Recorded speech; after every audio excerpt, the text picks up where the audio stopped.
ली नाम का एक लड़का उसके पापा के साथ शहर में रहता था। ली की माँ एक कार एक्सीडेंट में चल बसी। ली बेहद अकेला महसूस करता था।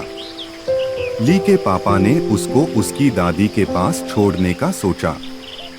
ली की दादी गांव में अकेली रहती थी। ली के हालात में सुधार लाने के लिए उसके पापा ने उसको गांव भेज दिया और वहां के स्कूल में उसका एडमिशन करा दिया। दादी को देख के ली की हालत में थोड़ा सुधार आया। उसके पापा उसको छोड़ के फिर वापस चले गए।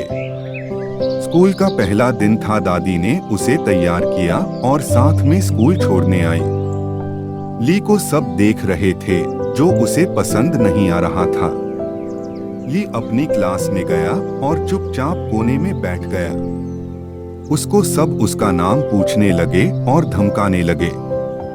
ली ने अपनी आंखें बंद कर ली थी, तब एक लड़की की आवाज सुनी जो सबको डांट रही थी।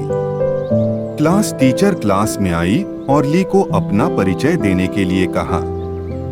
ली ने सबको अपना नाम बताया। फिर टीचर ने उसे सामने बैठने के लिए बुलाया। ली सामने आया और टीचर ने उस लड़की के पास बैठने के लिए बोला जो उसके लिए सबको डांट रही थी। क्लास खत्म होने के बाद फिर ली पीछे बैठ गया। वो लड़की ली के पास आई और उसका नाम जिया बताया। ली ने उससे बात नहीं की। फिर स्कूल की छुट्टी हो गई।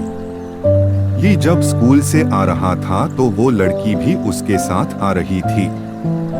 ली जब घर पहुंचा तो उसने देखा कि जिया का घर उसकी दादी के घर के सामने ही है। धीरे धीरे उसने जिया के साथ दोस्ती की और दोनों एक साथ स्कूल जाते थे। एक दिन स्कूल से आने के समय ली ने जिया से पूछा कि क्या वो उसके साथ एक जगह देखने चलेगी। जिया उसके साथ जाने के लिए राजी हो गई।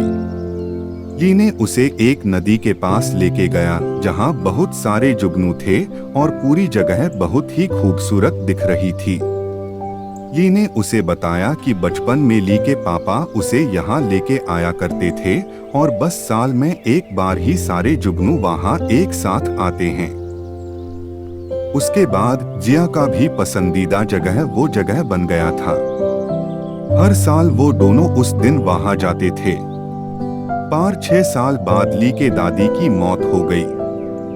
ली के पापा उसको गांव से शहर चलने के लिए बोला।